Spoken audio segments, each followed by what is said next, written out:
क्या आपने कभी सोचा है कि हमारे जीवन की सबसे बड़ी चुनौतियां ही हमें सबसे गहरे सबक सिखाती हैं? कभी कभी जब हम मुश्किल हालातों में फंस जाते हैं तो हमें लगता है कि हम अकेले हैं, कि हमारे सवालों का कोई जवाब नहीं है।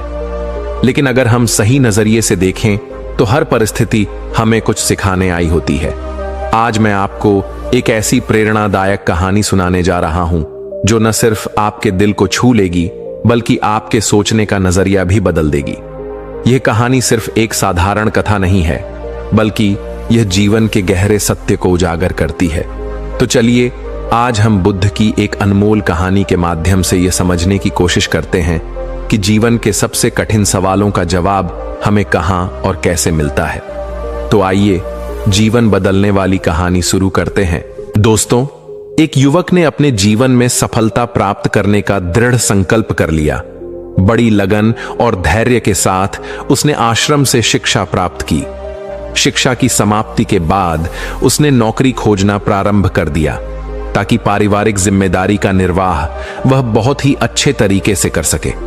इतनी अच्छी शिक्षा प्राप्त करने के बाद भी उसका यह दुर्भाग्य रहा कि उसे कहीं भी काम नहीं मिला। नौकरी की तलाश में वह जगह जगह भटकता रहा, खूब प्रयास किए, किंतु हर स्थान से उसे निराशा ही मिली। अच्छी बात यह थी कि युवक ने मात्र किताबी शिक्षा ग्रहण नहीं की थी, अपितु जीवन में कैसे धैर्य रखा जाए यह भी सीखा था। यही वजह रही कि वह हर परिस्थिति का सामना बड़े ही अच्छे तरीके से कर लेता। लेकिन कब तक यह करता, हर एक संघर्ष की सीमा होती है। दोस्तों, यह बात सत्य है कि जब तक सफलता नहीं मिलती है तब तक आपकी मदद करने कोई नहीं आता है। आप दर दर की ठोकरें खाते रहेंगे, पर कोई पूछने वाला नहीं रहेगा कि आप कैसे हैं, आप परेशान हैं कि नहीं हैं। यह कोई नहीं आपसे पूछेगा। यह जीवन की सच्चाई है। हां, लेकिन जब आप कामयाब बन जाएंगे, जब आपके पास पैसा रहेगा, तो 10 से 20 लोग आपके आगे पीछे घूमते रहेंगे।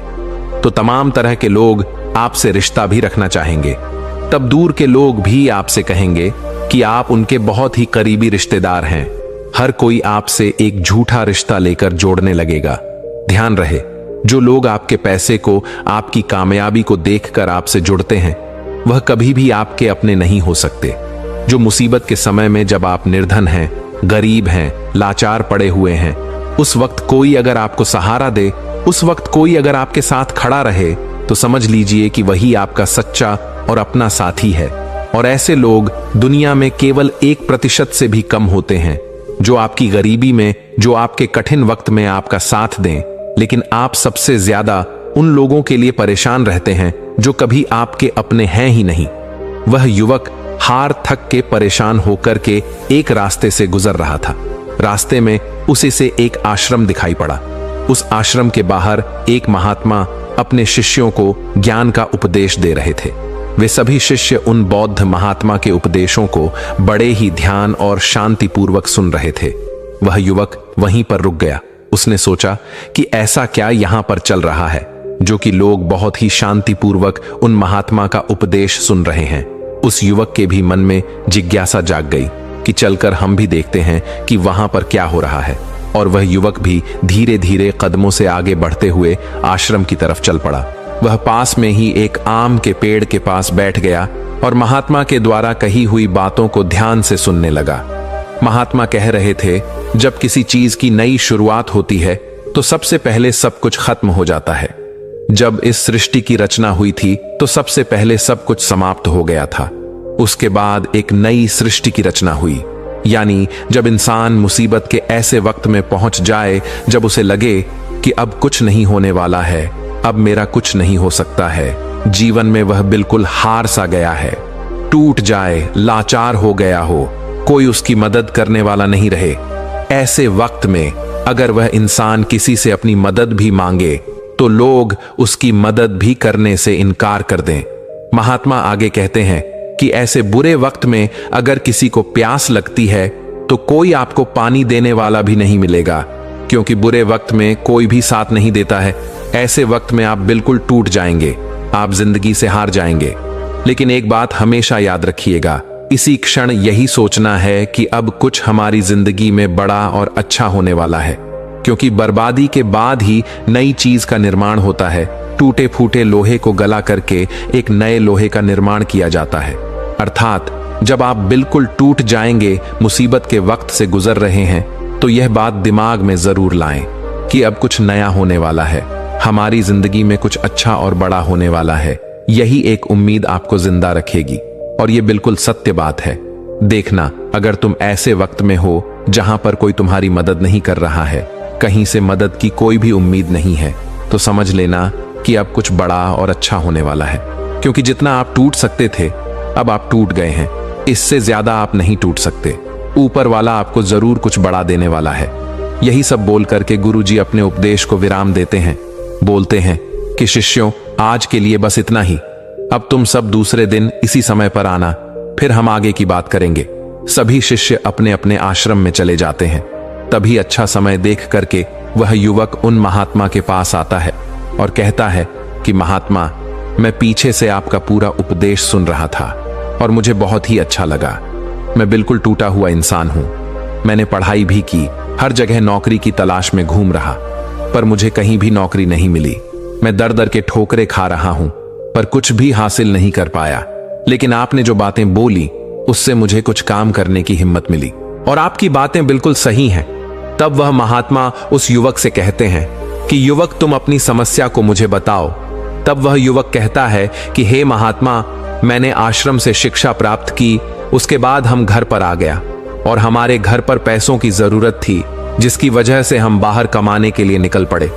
लेकिन मैं जहां पर भी नौकरी की तलाश में गया, मुझे वहां से नौकरी नहीं मिली, जिस वजह से मैं बहुत ही परेशान है।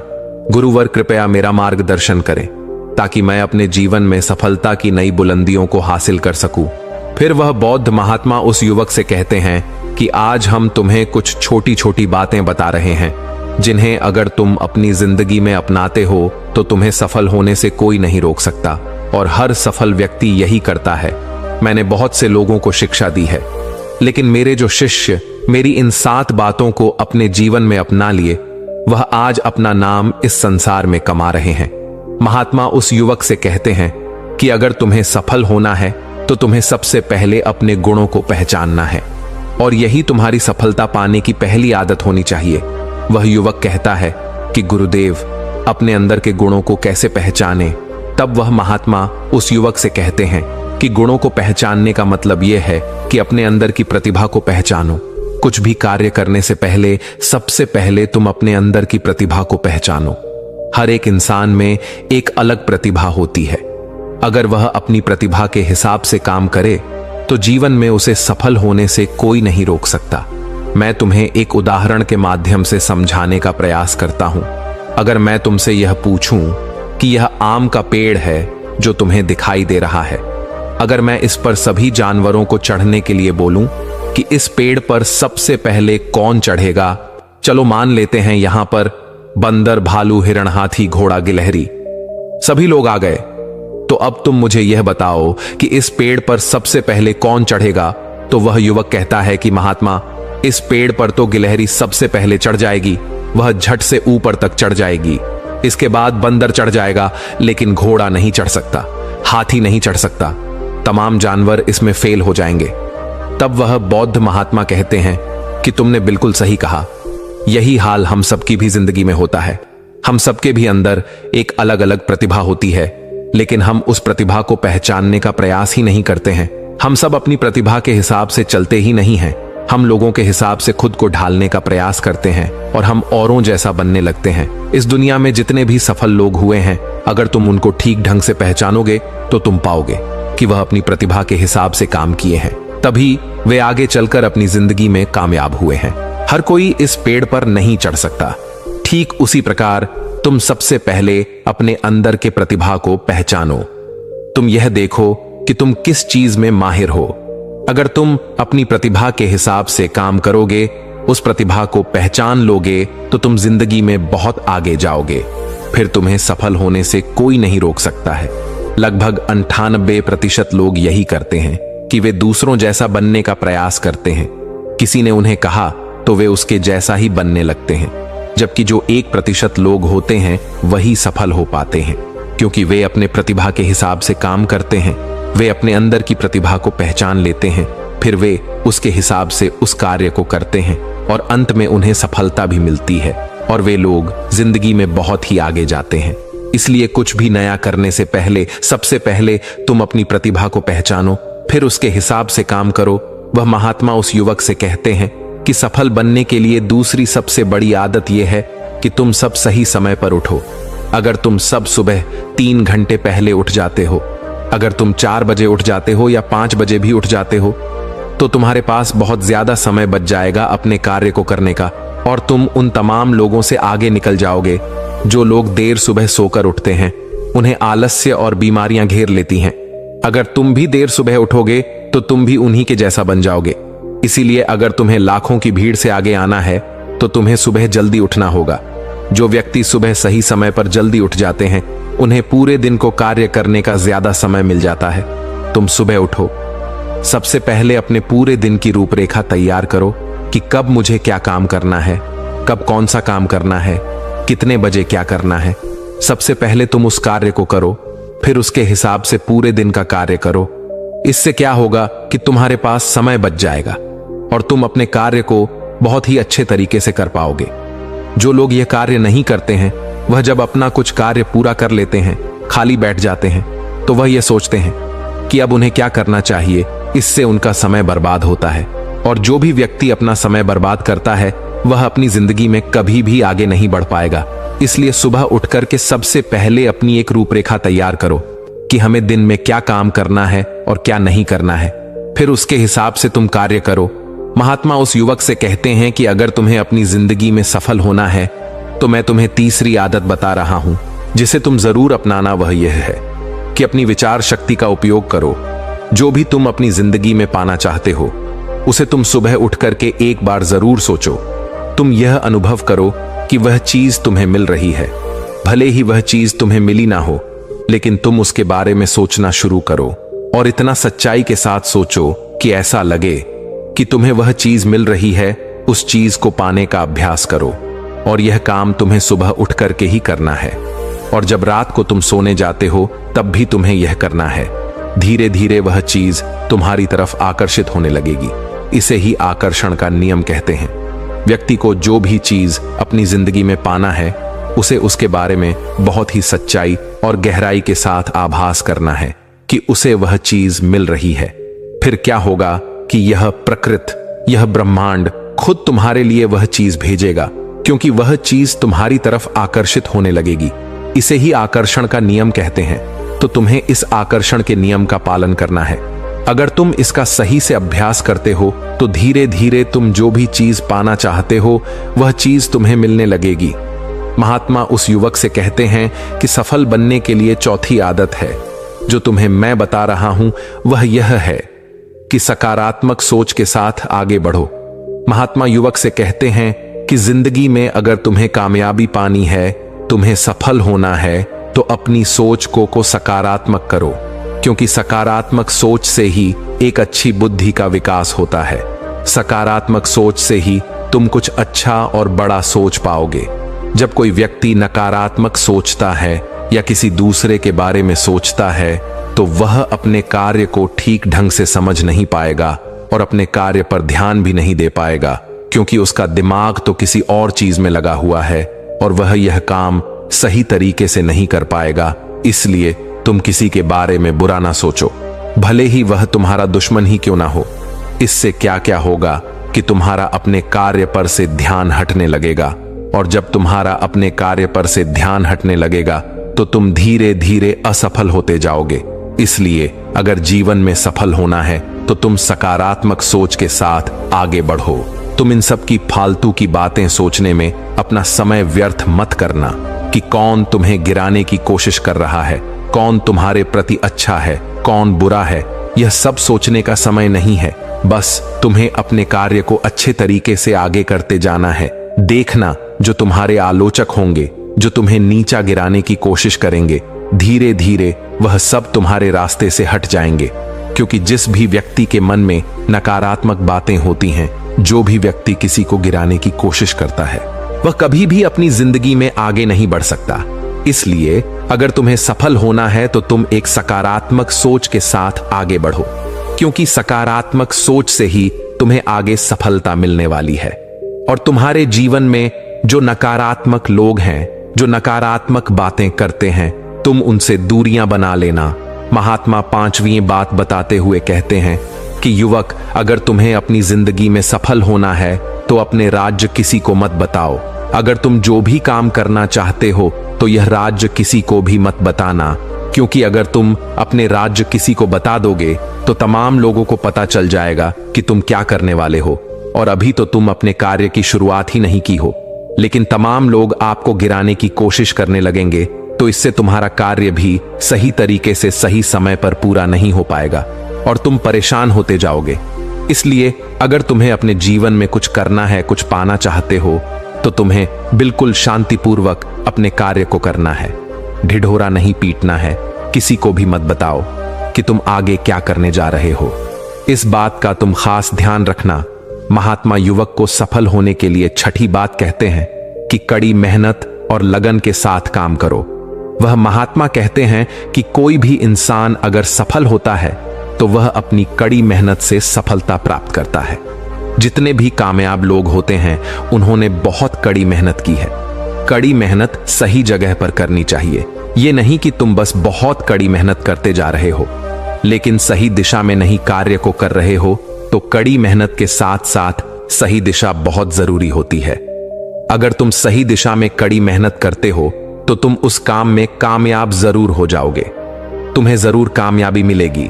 इसलिए कोई भी काम हो, कितना भी बड़ा क्यों ना हो, सबसे पहले यह पता लगाओ कि इस काम को बहुत ही अच्छे तरीके से कैसे किया जा सकता है। अगर आपको यह पता चल जाए कि इस काम को अच्छे तरीके से कैसे किया जा सकता है, पूरी जी जान लगा दो सफलता को प्राप्त करने के लिए। कई बार हमने देखा है कि लोगों का असफल होने का यह एक बहुत ही बड़ा कारण होता है कि वह उन्हें जो भी जिंदगी में पाना चाहते हैं वह उस चीज के लिए तो मेहनत करने लगते हैं लेकिन मेहनत सही दिशा में नहीं करते। और जब उनकी मेहनत सही दिशा में नहीं होती है तो वे धीरे धीरे अंदर अंदर टूटने लगते हैं, उनका भरोसा उठने लगता है और उन्हें उनका लक्ष्य भी प्राप्त नहीं हो पाता है। इसलिए तुम्हें जो भी कार्य को करना है, तुम्हें जो भी लक्ष्य पाना है, सबसे पहले उस लक्ष्य को पहचानो कि इस लक्ष्य तक कैसे पहुंचा जाए तो तुम जरूर सफल हो जाओगे। एक उदाहरण देता हूं कि मान लो ये सामने जो पहाड़ दिखाई पड़ रहा है, अगर मैं तुम्हें इस पहाड़ पर चढ़ने को बोलूं, अगर तुम सीधे चढ़ोगे तो तुम कभी भी इस पहाड़ पर नहीं चढ़ पाओगे। लेकिन अगर तुम इस पहाड़ पर चढ़ने के लिए एक अच्छा रास्ता खोजो कि सबसे जल्दी और आसान तरीके से इस पहाड़ पर चढ़ा कैसे जाए, पहाड़ पर तो तुम बड़ी आसानी से चढ़ जाओगे। लेकिन अगर तुम बिना सोचे समझे चढ़ने लगोगे तो तुम पहाड़ की चोटी पर कभी नहीं चढ़ पाओगे, और अगर चढ़ते भी हो तो तुम्हें बहुत समय लग जाएगा और तुम असफल भी हो जाओगे। यही हाल होता है हमारी जिंदगी में। हमें जो भी लक्ष्य को प्राप्त करना है, सबसे पहले उस लक्ष्य के बारे में सोचो और तुम यह पता लगाओ कि इस लक्ष्य तक कैसे आसानी से पहुंचा जाए। जब तुम यह पता लगा लोगे तो तुम अपने लक्ष्य को बड़े ही आसानी से पा लोगे। इसलिए कठिन परिश्रम के साथ साथ सही दिशा जरूर होनी चाहिए। महात्मा उस युवक को सफलता प्राप्त करने के 7वां और अंतिम सूत्र बताते हुए कहते हैं कि युवक, तुम्हें अपने शरीर का भी बहुत ख्याल रखना है और अपने शरीर के ख्याल के लिए तुम्हें योगाभ्यास और योग की क्रिया करनी है। अगर तुम योग की क्रिया करते हो तो तुम्हारा दिमाग संतुलित रहेगा, और जब तुम्हारा दिमाग संतुलित रहेगा तो ही तुम अपने कार्य पर अच्छे तरीके से ध्यान दे पाओगे। योग की क्रिया करने से तुम्हारे अंदर का आलस्य भी दूर हो जाएगा, क्योंकि आलस्य इंसान का सबसे बड़ा दुश्मन होता है। इसलिए योगाभ्यास करके तुम अपने आलस्य को भी दूर कर दो। ठीक उसी प्रकार जब तुम अपने दिमाग को एक जगह पर केंद्रित कर लोगे, अच्छे मन के साथ कार्य करोगे, तो तुम्हें सफलता जरूर मिलेगी, क्योंकि तुमने अपनी पूरी ऊर्जा एक दिशा में लगा दी है। और जब तुम अपनी पूरी ऊर्जा एक दिशा में लगा दोगे तो उसका परिणाम तुम्हें अच्छा देखने को मिलेगा। इसलिए तुम दिन में ध्यान की क्रिया, योग्य की क्रिया जरूर करो। इससे तुम्हारा दिमाग संतुलित रहेगा, तुम्हारा दिमाग बहुत अच्छे तरीके से काम करेगा, और जब तुम्हारा दिमाग संतुलित रहेगा, बहुत अच्छे तरीके से काम करेगा, तो ही तुम कुछ नया और अच्छा सोच पाओगे, तभी जाकर तुम्हें सफलता भी मिलेगी। इसलिए मेरी इन बातों को ध्यान रखना। इसलिए युवक, सबसे पहले तुम जाओ, यह पता लगाओ कि तुम किस चीज में माहिर हो, फिर तुम उस हिसाब से कार्य करो। और मेरी इन बातों को याद रखना। वह युवक उन महात्मा को प्रणाम करके वापस अपने घर आ जाता है और वह यह सोचने में लग जाता है कि वह किस चीज में माहिर है। पूरे 15 दिन तो यह सोचने में लगा देता है कि वह किस चीज में माहिर है। बाद में उसे पता चलता है कि वह तलवारबाजी की क्रिया में बहुत ही माहिर है, इसलिए वह तलवारबाजी पर बहुत अभ्यास करता है और वह एक कामयाब तलवारबाज बन जाता है। उसकी ख्याति दूर दूर तक फैल जाती है। फिर एक दिन पड़ोसी देश के राजा उसे अपने यहां सेना में नौकरी के लिए बुला लेते हैं और वह व्यक्ति अपनी स्वेच्छा से उस राजा के प्रस्ताव को स्वीकार भी कर लेता है और वह उनके यहां नौकरी के लिए सेना में भर्ती हो जाता है। राजा उस युवक को बहुत ही मान सम्मान से सम्मानित करते हैं। अब उस युवक का परिवार बहुत ही अच्छे तरीके से अपना गुजारा करने लगा। दोस्तों, सच्ची खुशी बाहरी चीजों में नहीं बल्कि हमारे भीतर संतोष में बसती है। इच्छाएं असीमित होती हैं, लेकिन जब हम जो पास में है उसी में संतुष्ट रहना सीख जाते हैं, तभी वास्तविक शांति और आनंद मिलता है।